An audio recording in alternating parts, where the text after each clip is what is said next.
السلام علیکم لسنرز، پیش خدمت ہے حضرت محمد صلی اللہ علیہ وآلہ وسلم کے حالات اور واقعات زندگی، پیدائش سے لے کر نبوت اور رحلت تک۔ اب سننے لگے ہیں 8ویں قسط حمیرہ کی آواز میں۔ شروع کرتے ہیں۔ جب حضرت خدیجہ رضی اللہ تعالیٰ عنہما نے حضرت محمد صلی اللہ علیہ وآلہ وسلم کو اس حال میں دیکھا تو ان کا ہاتھ تھامتے ہوئے سہارا دیا اور پوچھا، آپ کو کیا ہو گیا ہے جو اتنے تھکے ہوئے نظر آتے ہیں، جیسے بیمار ہوں؟ آپ نے اپنے اوپر گزرنے والے واقعے کو بیان کیا اور بولے، مجھے بہت ڈر لگ رہا ہے۔ حضرت خدیجہ نے پوچھا، آپ کو کس سے ڈر لگ رہا ہے؟ یہاں دو مختلف روایات کا ذکر ہوا ہے۔ کچھ علماء اسلام کہتے ہیں کہ رسول اللہ نے حضرت خدیجہ کو بتایا کہ مجھ پر خوف طاری ہے، اور جو آواز میرے کانوں میں پڑی ہے وہ مجھ پر اتنا اثر کر گئی ہے کہ مجھے قرار حاصل نہیں، لہٰذا مجھے کہیں چھپا دو یا مجھے کچھ اڑا دو۔ کچھ دوسرے اسلامی مصنفین جن میں ابن حشام اور سہیلی بھی شامل ہیں لکھتے ہیں کہ حضرت محمد صلی اللہ علیہ وآلہ وسلم جو اکثر اوقات غار حرا میں اکیلے بسر کرتے اور غور و فکر میں ڈوبے رہتے تھے، اس لمحے یہ سوچ کر پریشان ہو گئے کہ جو آواز انہیں سنائی دی ہے مبادا وہ ان کے اپنے تخیل کی آواز ہو۔ تاہم بالائے ذکر دونوں گروہ اس بات پر متفق ہیں کہ آپ نے حضرت خدیجہ سے کہا کہ وہ انہیں کچھ اڑا دیں، اور حضرت خدیجہ نے ایک دستار، ایک قسم کی چادر جسے کلیم بھی کہتے ہیں، آپ کے اوپر ڈال دی تاکہ آپ آرام کر سکیں اور اپنے خوف پر غلبہ پا کر سکون حاصل کر سکیں۔ اگر آپ خوف کے احساس کے بعد تردد میں مبتلا ہو گئے ہوں تو یہ بھی تعجب کی بات نہیں ہے، کیونکہ جنہوں نے بھی پہلی بار اللہ کی آواز کو سنا ہے وہ خوف میں مبتلا ہونے کے علاوہ تردد کا شکار بھی ہوئے ہیں کہ شاید جو آواز انہیں سنائی دی ہے وہ اللہ کی آواز نہ ہو۔ سینٹ ٹریس جو عیسائی مذہب کا مشہور عالم دین ہے کہتا ہے، جب اللہ کی آواز آدمی کے کانوں تک پہنچتی ہے تو اسے یقین حاصل ہو جاتا ہے کہ یہ اللہ ہی کی آواز ہے، کیونکہ اس آواز کا لحن اور طرز بیان اس کی اصالت میں شک و شبہ کی گنجائش نہیں رہنے دیتا۔ تاہم جب ایک دن گزر جائے تو شک و تردید شروع ہو جاتی ہے، اور مذکورہ آواز کو سننے والا اپنے آپ سے پوچھنے لگتا ہے کہ جو آواز اسے سنائی دی ہے آیا حقیقت میں وہ اللہ کی آواز ہے یا اس کے اپنے تخیل کی ایجاد، یا پھر شیطان نے اس آواز کی نقل کی ہے۔ لہٰذا انسان یہ آرزو کرتا ہے کہ کاش ایک بار پھر اس آواز کو سنے تاکہ اس کا شبہ دور ہو جائے۔ بہرحال رسول اللہ صلی اللہ علیہ وآلہ وسلم جو دسار یعنی کلیم اوڑے ہوئے لیٹے تھے، نہ تو سو سکتے تھے اور نہ ہی انہیں قرار حاصل تھا۔ کچھ عرب مورخین کہتے ہیں کہ اسی رات جبرائیل دوبارہ حاضر ہوئے اور آپ کے لیے اللہ کا پیغام لائے۔ بعض علماء کا نظریہ یہ ہے کہ اس واقعے کے 3 دن بعد جبرائیل دوبارہ حاضر ہوئے، اور وہ سورہ جو آج قرآن کی 74ویں سورہ ہے حضرت محمد صلی اللہ علیہ وآلہ وسلم پر نازل کی۔ مذکورہ سورہ کی پہلی آیت یہ ہے، اٹھ اے چادر اوڑھنے والے اور لوگوں کو ہدایت کی راہ دکھا۔ وہ آیات جنہیں جبرائیل ادا کرتے آپ کے ذہن میں محفوظ ہوتی گئیں، اور اس وقت انہیں یقین ہو گیا کہ جس آواز کو وہ سن رہے ہیں وہ اللہ ہی کی طرف سے ہے، اور اللہ کے سوا کوئی اور ان کلمات کو اس انداز میں ادا نہیں کر سکتا۔ بعض میں حضرت خدیجہ آپ کو اپنے چچا زاد ورقہ بن نوفل کے پاس لے گئیں، جو کہ ایک حنیف تھا۔ حنیف کسے کہتے ہیں اس بارے میں گزشتہ ابواب میں ذکر ہو چکا ہے۔ جب آپ اور حضرت خدیجہ ورقہ بن نوفل کے گھر میں داخل ہوئے تو وہ اور اس کی بہن انجیل پڑھنے میں مصروف تھے۔ آپ نے غار حرا میں پیش آنے والے واقعے اور اس کے بعد یا ایھا المدثر کے نازل ہونے کی حکایت بیان کی تو ورقہ بن نوفل نے کہا کہ اللہ کا یہ کلام بلا شبہ وہی ناموس ہے جو اس سے پہلے حضرت موسیٰ پر بھی نازل ہوا تھا۔ کچھ اسلامی مورخین کے مطابق ورقہ بن نوفل نے یہ بھی کہا کہ یا محمد بلا شبہ تو وہی ناموس ہے جس کے آنے کی خبر حضرت عیسیٰ نے دی تھی۔ لغوی اعتبار سے ناموس اللہ کے ان احکام کا نام ہے جو بنی نوع انسان کے لیے وضع کیے جاتے ہیں۔ اس کلمے کو ناموس بھی کہا گیا ہے۔ بعد میں ورقہ بن نوفل نے آپ کو مخاطب کرتے ہوئے کہا کہ جو کچھ تم لائے ہو اس کی بنا پر لوگ تمہارے دشمن بن جائیں گے، اور ایک کاش میں اتنا زندہ رہوں کہ دشمنوں کے مقابلے پر تمہاری مدد کر سکوں، کیونکہ مجھے خوف اس بات کا ہے کہ جب تم اپنے دین کے منادی شروع کرو تو لوگ تمہیں ٹھکرا دیں یا جلا وطن کر دیں۔ جلا وطن ہو جانا یعنی جزیرہ العرب میں کسی قبیلے کی طرف سے ٹھکرا دیا جانا ایک ایسی مصیبت سمجھی جاتی تھی جو کسی فرد پر نازل ہو سکتی ہے۔ جب کوئی شخص اپنے قبیلے کی طرف سے ٹھکرا دیا جاتا تو اس کا خون مباح تھا، یعنی اگر کوئی اسے قتل کر دیتا تو قاتل سے پوچھ گچھ نہ ہوتی، اور جو کوئی بھی چاہتا اسے پکڑ کر اپنا غلام یا بردہ بنا سکتا تھا۔ لہٰذا قبیلے کی طرف سے ٹھکرائے جانے والے شخص کی حیثیت اس پتھر سے مختلف نہیں ہوتی تھی جسے جو بھی چاہے اٹھا لے یا اٹھا کر دور پھینک دے۔ دور جاہلیت کے ایک شاعر نے اپنے اشعار میں اسی بات کا ذکر کیا ہے، جس کا مضمون کچھ یوں ہے: مجھے ڈر اس بات کا ہے کہ قضا و قدر کے ہاتھوں میرا واسطہ ناسازگار لوگوں سے پڑ جائے، اور مجھے خوف اس بات کا ہے کہ جو بھی مجھے دیکھے راستے کا پتھر سمجھ کر ٹھکرا دے۔ لہٰذا جو شخص اپنے قبیلے کی طرف سے ٹھکرا دیا جاتا، اس کی مثال عرب شاعر کے بالائی ذکر شعر کی سی ہوتی تھی، اور سچ تو یہ ہے کہ ایسے شخص کا ہونا یا نہ ہونا برابر ہوتا تھا۔ لیکن خود آپ جو اللہ کی آواز کو پہچان چکے تھے، جلا وطن ہونے یا قبیلے سے باہر نکال دیے جانے کا کوئی خوف نہیں تھا۔ اس رات کے بعد آپ دوبارہ جبل النور کی طرف گئے، لیکن وہ شخص یعنی جبرائیل جس نے انہیں پہلی رات کو بیدار کیا تھا، اس مرتبہ حاضر نہ ہوا۔ دوسری رات آپ پھر غار حرا میں گئے، لیکن اس بار بھی جبرائیل دکھائی نہ دیے۔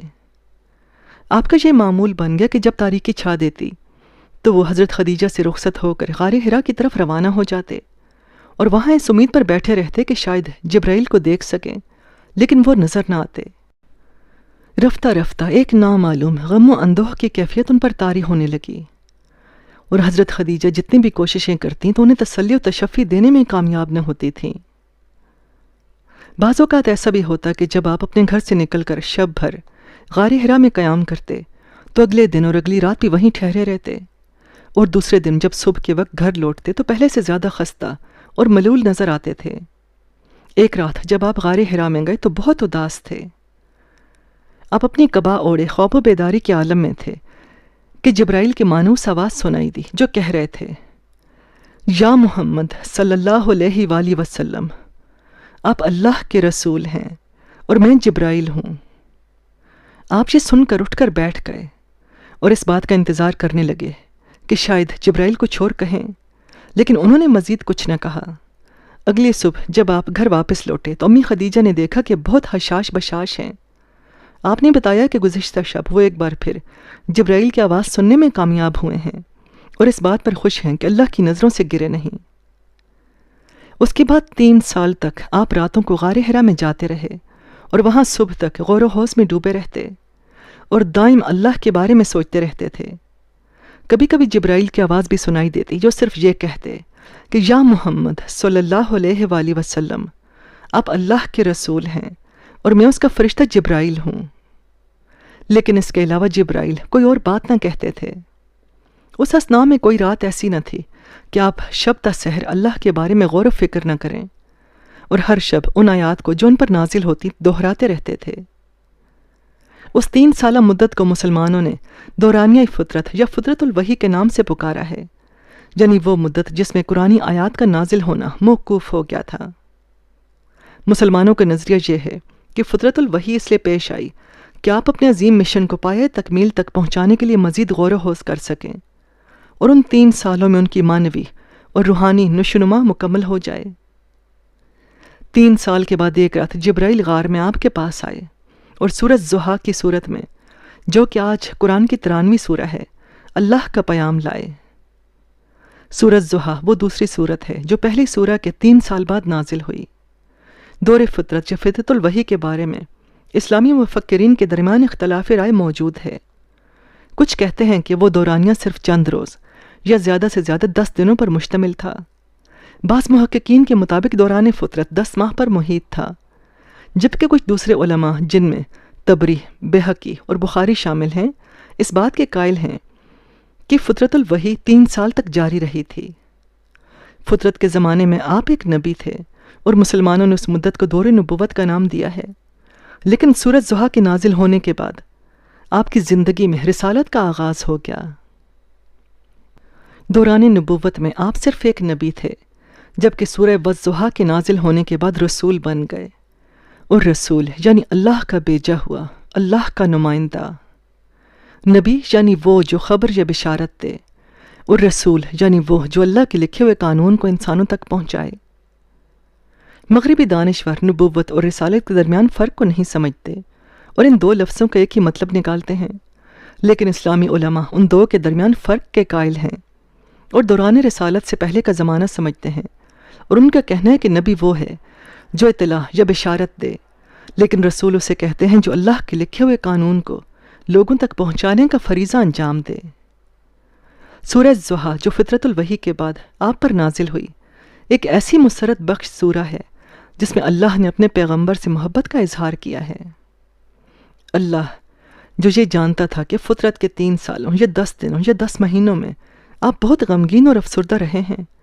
اور حتیٰ کہ بعض اوقات اس تردد میں بھی مبتلا ہوئے ہیں کہ مبادا اللہ کی ناراضگی کا شکار ہو گئے ہوں، تو اس بار اللہ نے آپ کو اپنی بے پناہ محبت سے نوازا، اور سورہ والضحیٰ کی پہلی آیت میں اپنے پیغمبر کے لیے قسم اٹھاتے ہوئے کہا والضحیٰ واللیل اذا سجا۔ اس طرح کی قسم اٹھانا سوائے قدیم مصر کی مذہبی کتابوں یا ہندوستان کی مذہبی کتب وید کے جو ولادت مسیح سے 4 یا 5 ہزار سال پہلے کی ہیں ما قبل اسلام بے سابقہ تھا، اور جب قسموں کا ذکر ہندوستان کی مذہبی کتاب وید میں ہوا ہے ان میں قرآن جیسی لطافت، سادگی اور فصاحت موجود نہیں ہے۔ یہاں اللہ تعالیٰ نے آپ کے لیے 2 چیزوں کی قسم اٹھائی ہے، ایک طلوع آفتاب کی، دوسرے تاریکی شب کے چھا جانے کی، لیکن ان 2 قسموں میں بے پناہ لطافت موجود ہے۔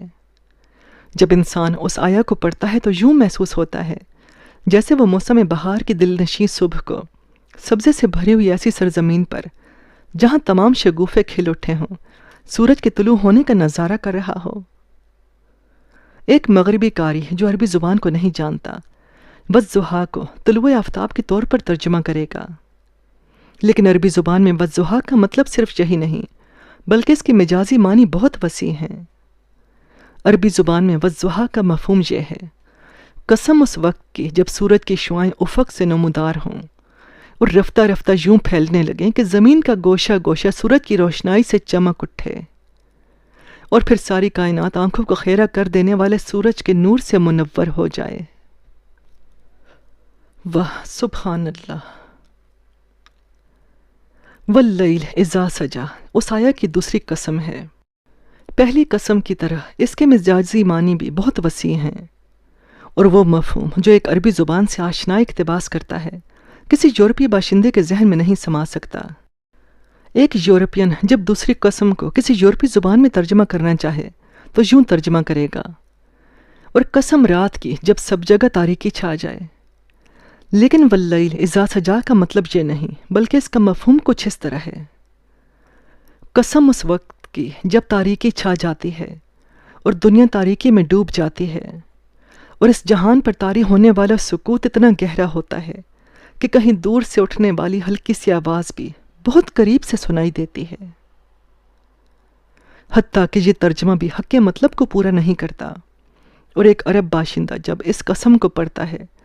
تو اس کے سامنے رات کی تاریکی میں جزیرہ العرب کا کوئی بیابان مجسم ہو جاتا ہے، اور وہ اپنے تصور میں دیکھتا ہے کہ سارے صحرا میں تاریکی چھائی ہوئی ہے، اور یہ آسمان جو کسی وسیع و عریض خیمے کی چھت کی طرح چاروں طرف سے افق پر بندھا ہوا ہے کتنا روشن ہے۔ آسمان ستاروں سے بھرا ہوا ہے، اور جزیرہ العرب کے صاف آسمان پر ان کی درخشندگی اتنی زیادہ ہے کہ انسان کو یہ گمان گزرتا ہے کہ اگر ہاتھ بڑھائے تو ستاروں کو اپنی گرفت میں لے سکتا ہے، اور تاریکی میں ڈوبے صحرا میں ستاروں بھرے آسمان تلے کبھی کبھی بہت دور سے کوئی آواز کانوں تک پہنچتی ہے، اور چونکہ ہوا بے حرکت اور ماحول پر خاموشی طاری ہوتی ہے تو یوں لگتا ہے جیسے یہ آواز بہت قریب سے آ رہی ہو۔ ایسے بیابانوں میں جب انسان اپنے آپ کو تنہا پاتا ہے تو کچھ اس طرح احساس تنہائی میں مبتلا ہو جاتا ہے کہ گویا آغاز خلقت سے اب تک اس کے اور خاموش بیابان کے علاوہ کوئی اور چیز وجود میں نہیں آئی۔ یہ اور اس طرح کے دوسرے افکار جو واللیل اذا سجا کو پڑھنے کے بعد ذہن میں ابھرتے ہیں، اگر میں ان کے بارے میں مزید گفتگو کروں تو ڈر ہے کہ پڑھنے والے مجھے خیال پرست تصور کریں گے، لیکن میں نے جو کچھ بیان کیا ہے وہ ان 2 قسموں کے مفہوم کے طور پر ہے، ان کی فصاحت و بلاغت کے بارے میں نہیں، کیونکہ ان 2 قسموں کی فصاحت کو سمجھنے کے لیے انسان یا تو عرب ہو یا عربی زبان کو جانتا ہو۔ مذکورہ سورہ کی تیسری آیت میں اللہ نے آپ کو مخاطب کرتے ہوئے ارشاد کیا ہے کہ جس کے مجازی معنی بھی پہلی آیت کی طرح اس کے ظاہری معنی سے کہیں زیادہ ہیں۔ اللہ نے اس آیت میں آپ کے ذہن میں ابھرنے والی تشویش کا جواب دیتے ہوئے کہا، آپ پریشان تھے اور یہ تصور کر رہے تھے کہ اللہ نے اپنی شناسائی کے بعد آپ کو اکیلا چھوڑ دیا ہے اور آپ سے اپنی دوستی اور محبت واپس لے لی ہے۔ حالانکہ ایسا ہرگز نہیں، اور اللہ نے آپ کو چھوڑا نہیں، اور آپ بدستور اللہ کے محبوب ہیں۔ مندرجہ بالا سورہ میں اللہ نے آپ کی تشویش کو دور کر دیا اور انہیں آسودہ خاطر بنا دیا کہ وہ اپنے اور اپنے اللہ کے درمیان برقرار ہونے والی محبت میں کسی قسم کی کوئی تردید نہ کریں۔ اس سورہ میں باوجود اس کے کہ یہ قرآن کی دوسری سورہ ہے جو پیغمبر اسلام پر نازل ہوئی، اللہ نے یہ تاکید کی ہے کہ یتیموں اور فقیروں کی طرف سے غافل نہ ہوا جائے۔ اللہ یہ جانتا تھا کہ رسول اللہ صلی اللہ علیہ وآلہ وسلم خود یتیم تھے، اور بچپن میں ماں باپ کے سائے سے محروم ہو جانے کے بعد انہوں نے کتنے رنج اور دکھ اٹھائے ہیں۔ وہ طفولیت کی تمام مدت میں جزیرہ العرب کے خارِ مغیلان سے بھرے اور لاوے کی طرح دہکتے ہوئے بیابانوں میں برہنہ پاس سفر کرتے تھے اور اکثر اوقات بھوکے ہی رہتے تھے۔ اگر آپ کو یتیموں اور فقیروں کی فکر نہ ہوتی تو اللہ تعالیٰ فطرت کے 3 سال کے بعد قرآن کی دوسری سورہ میں انہیں یہ تاکید نہ کرتا کہ یتیموں اور مسکینوں کے حال سے غافل نہ رہیں۔ سورہ والضحیٰ کی 10ویں آیت میں اللہ نے آپ کو اور در حقیقت ان کی زبان سے دوسرے انسانوں کو یہ ہدایت کی ہے کہ اگر کوئی سائل تیرے پاس آئے تو اپنی پیشانی پر بل مت ڈال اور اسے مت دھتکار۔ آج کے دور میں بھیک مانگنے کو اخلاقی طور پر ایک ناشائستہ عمل سمجھا جاتا ہے، اور بھیک مانگنے والے کو معاشرے کا نالائق ترین عضو تصور کیا جاتا ہے۔ آج لوگوں کا نظریہ یہ ہے کہ جو شخص گدائی کرتا ہے وہ یا تو کاہل ہے کہ کسی کام میں دلچسپی نہیں لیتا، یا اتنا نالائق اور فاسد ہے کہ کسی کام کو انجام دینے کی صلاحیت نہیں رکھتا، اور اس کا برا اخلاق اور ناپسندیدہ عادتیں اس کے لیے کام کی راہ میں رکاوٹ بن جاتی ہیں۔ 1400 سال پہلے جزیرہ العرب میں بھی بھیک مانگنا عار سمجھا جاتا تھا، اور اس وسیع سرزمین میں کوئی شخص گدائی نہیں کرتا تھا۔ اگرچہ اس زمانے کے لوگ مالی لحاظ سے بے بذات ہوتے تھے، لیکن اس کے باوجود بھیک نہیں مانگا کرتے تھے۔ البتہ ناگہانی طور پر ایسے واقعات بھی رونما ہو جاتے تھے کہ لوگ دوسروں سے امداد کی درخواست کرنے پر مجبور ہو جاتے۔ جب صحرائی لٹیرے کسی مسافر کو بیابان میں لوٹ لیتے تو اس بد نصیب کے پاس اس کے سوا کوئی چارہ نہ رہتا کہ ہاتھ پھیلائے اور دوسروں سے مدد کی درخواست کرے۔ جب کوئی قصبہ سیلاب کی نظر ہو جاتا اور وہاں کے رہنے والوں کی ہستی اور نیستی نابود ہو جاتی تو ان لوگوں کے پاس اس کے سوا کوئی دوسرا راستہ نہ تھا کہ دوسروں سے سوال کریں، کیونکہ اس زمانے میں نہ تو ریڈ کراس جیسی کوئی تنظیم موجود تھی جو سیلاب سے متاثرہ افراد کی مدد کرے، اور نہ ہی فلاح و بہبود کا کوئی ادارہ تھا جو مصیبت زدہ افراد کو کپڑے اور خوراک فراہم کر سکے۔ آپ کی رسالت میں ایسی چیزیں دیکھنے کو ملتی ہیں جو ایک بے طرف ناظر یا نقاد کے نقطۂ نظر سے بہت دلچسپ اور قابل توجہ ہیں۔ آپ کی رسالت صرف ایک مذہبی رسالت نہ تھی، بلکہ ایک سماجی اور معاشی تحریک بھی سمجھی جاتی ہے۔ 1400 سال پہلے عرب کی سرزمین میں ایسے جاہلانہ رسم و رواج کے مقابلے میں، جن کا ذکر مختصر طور پر ہو چکا ہے، ایک سماجی اور معاشی تحریک کا آغاز ایک عدیم المثال واقعہ ہے، اور آپ نے اس عظیم الشان اور پرخطر رسالت کو انجام تک پہنچانے کا فرض سنبھال لیا تھا۔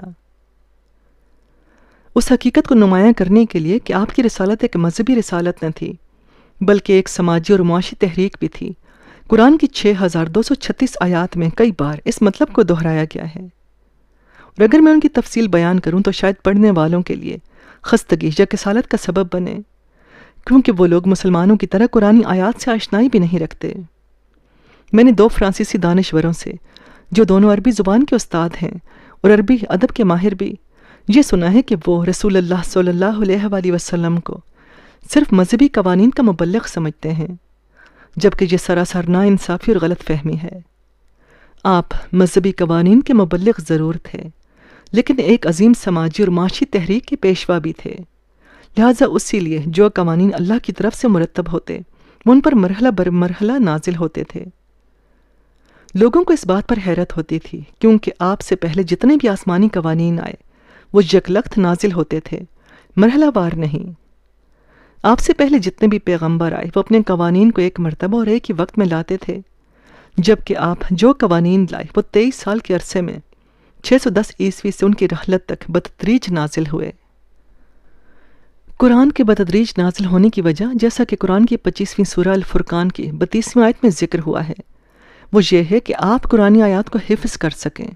اور انہیں اپنے ذہن میں محفوظ کر سکیں۔ دوسرے یہ کہ قرآنی آیات مختلف عوامل کے پیش نظر اور وقت کی ضرورت کے تحت نازل ہوتی تھیں۔ آپ سے پہلے جو پیغمبر آسمانی کتاب لائے وہ امی نہیں تھے، لہٰذا کتاب آسمانی ان پر ایک ہی مرتبہ نازل ہو جاتی تھی، لیکن آپ امی تھے اور اسی بنا پر قرآنی آیات ان پر بتدریج نازل ہوتی تھیں تاکہ آپ انہیں اپنے ذہن میں اچھی طرح محفوظ کر سکیں۔ آپ کی سربراہی میں شروع ہونے والی مذہبی، معاشی اور سماجی تحریک نے مسلمانوں کو ایسا جذبہ اور ولولہ عطا کیا، کبھی ہجرت کو آدھی صدی بھی نہ گزری تھی، کہ انہوں نے دنیائے قدیم کی 3 عظیم سلطنتوں ایران، مصر اور شام کو حکومت اسلام کے قلمرو میں داخل کر لیا اور وہاں کے باشندوں کو مسلمان بنا لیا۔ دنیا میں اور کوئی دین ایسا نہیں جو اتنی تیز رفتاری سے پھیلا ہو، اور اگر آپ کے قوانین صرف مذہبی ہوتے تو اسلام اتنی تیزی سے ساری دنیا میں مقبول نہ ہوتا۔ اسلام کی پیش روی کی ایک وجہ یہ بھی تھی کہ وہ سماجی اور معاشی تحریک کا علم بردار بھی تھا۔ آپ کی سماجی تحریک میں ایک ایسا بنیادی اصول دیکھنے کو ملتا ہے کہ گویا آج ساری دنیا اسی کی تلاش میں ہے، اور وہ اصول ہے تمام انسانوں میں وحدت اور یکجہتی۔ قرآن کہتا ہے کہ تمام انسان ایک امت واحدہ ہیں، اور دنیا کی مختلف قوموں میں جو اختلافات اور بدگمانیاں موجود ہیں وہ خود ان کے ظلم و ستم اور بے انصافی کے نتیجے میں پیدا ہوئی ہیں۔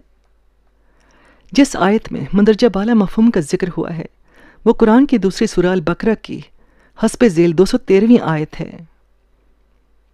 اس میں کوئی شک نہیں کہ آپ کا نصب العین اسلامی معاشرے میں بنی نوع انسان کے لیے وحدت اور یکجہتی برقرار کرنا تھا، اور اسی بنا پر اللہ نے ان کے دین کی بنیاد حضرت ابراہیم علیہ السلام کے دین پر رکھی۔ حضرت ابراہیم علیہ السلام یہودی تھے، نہ مسیحی اور نہ ہی بت پرست، بلکہ وہ ایک حنیف مانے جاتے تھے اور خدای یکتا کی پرستش کرتے تھے، لیکن اس کے باوجود یہودی بھی انہیں مانتے ہیں، یعنی انہیں پیغمبر سمجھتے ہیں، اور مسیحی بھی۔ آپ کے دین کو اس لیے دین ابراہیم پر استوار کیا گیا تھا کہ یہودی اور مسیحی قومیں آپ کے دین کو بلا تردید قبول کر لیں۔ یہی وجہ ہے کہ جب آپ نے اپنی رسالت کا آغاز کیا تو کسی بھی توحیدی مذہب کی مخالفت نہیں کی، لیکن انہیں یہ دعوت ضرور دی کہ وہ حلقہ اسلام میں داخل ہو جائیں۔ آپ کا نظریہ یہ ہے کہ یہودی اور عیسائی مذہب کے پیروکاروں نے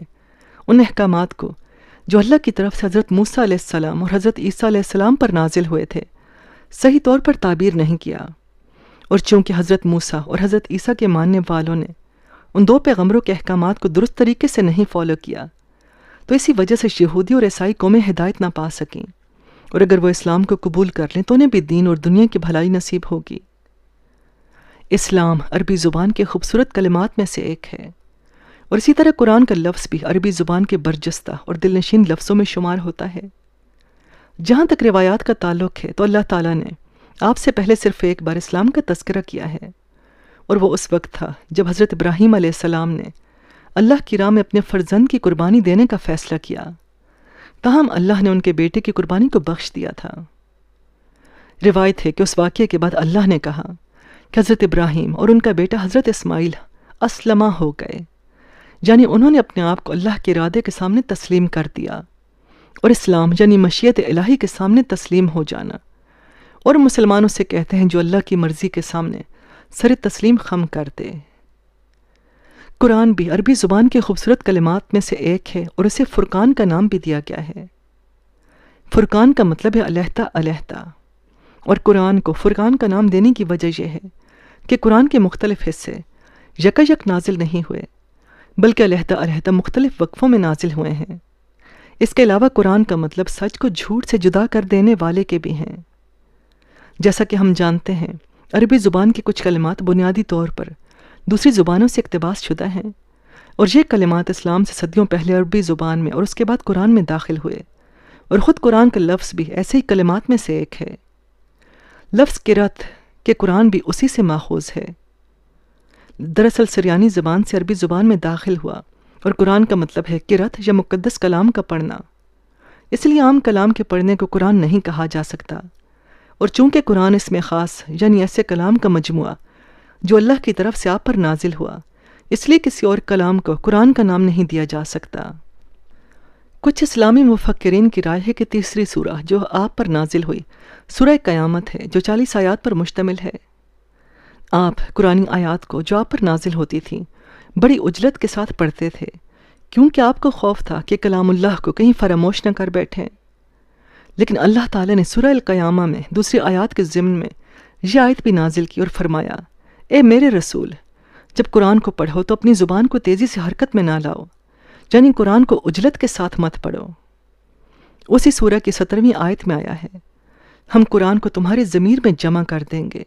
اور قرآن کو تمہارے لیے آسان بنا دیں گے۔ 18ویں آیت میں ذکر ہوا ہے، صبر کرو کہ ہم قرآن کی آیات کو تمہارے لیے پڑھیں، اور جب ہم پڑھ چکیں تو پھر تم پیروی کرو اور پڑھو، اور یقین رکھو کہ قرآن کو حفظ کر لو گے۔ 19ویں آیت کہتی ہے، یعنی اگر قرآن کو حفظ کرنے کے بعد کسی چیز کے سمجھنے میں مشکل پیش آئے تو ہم خود اس کی وضاحت کر دیں گے۔ مذکورہ بالا آیات کے نازل ہونے کے بعد آپ قرآن کو تیزی سے نہیں پڑھتے تھے، بلکہ آرام اور سکون کے ساتھ تلاوت کرتے تھے۔ جیسا کہ ہم گزشتہ سطور میں بیان کر چکے ہیں کہ قرآن 23 سال کی مدت میں بتدریج نازل ہوا، اور اگر فطرت الوحی کی مدت کو 3 سال تصور کریں تو سوائے اس سورہ کے جو غار حرا میں نازل ہوئی، تمام قرآنی آیات کے نازل ہونے کی کل مدت 22 یا 23 سال سمجھی جا سکتی ہے۔ آج جب کہ عرب قوم کی تاریخ ہماری آنکھوں کے سامنے ہے، اور ہم جانتے ہیں کہ بدو عرب اسلام سے پہلے کس طرح کی زندگی بسر کرتے تھے، تو ہم قرآن کے بتدریج نازل ہونے کی وجہ کو بخوبی سمجھ سکتے ہیں، کیونکہ اگر 6236 آیات یکایک نازل ہو جاتی تو اس زمانے کے جاہل، بے اطلاع اور سادہ لوح باشندے کچھ اس طرح الجھن کا شکار ہو جاتے کہ انہیں کچھ بھی سجھائی نہ دیتا۔ حتیٰ کہ آج جب کہ 20ویں صدی کا زمانہ ہے اور علم و دانش کی ترقی اور بین الاقوامی تعلقات کی وسعت کے پیش نظر عام لوگوں کا ذہنی معیار 1400 سال پہلے کے مقابلے میں بہت ترقی کر چکا ہے، لیکن اس کے باوجود آج بھی کوئی حکومت اپنے باشندوں کے لیے سینکڑوں قوانین کو یکلخت لاگو نہیں کر سکتی۔ لہٰذا اس زمانے کے لوگوں کو مد نظر رکھتے ہوئے 1400 سال پہلے کی تو بات ہی علیحدہ ہے۔ اگر قرآن یکبارگی نازل ہو جاتا تو چونکہ اس وقت کے لوگوں کا حافظہ اور ان کے دماغ اتنے عظیم کلام کو اپنے اندر سمونے کی گنجائش نہیں رکھتا تھا، لہٰذا ممکن تھا کہ وہ بے رغبتی کا شکار ہو جاتے، اور یوں قرآن کے نزول کا مطلوبہ اثر حاصل نہیں ہو سکتا تھا۔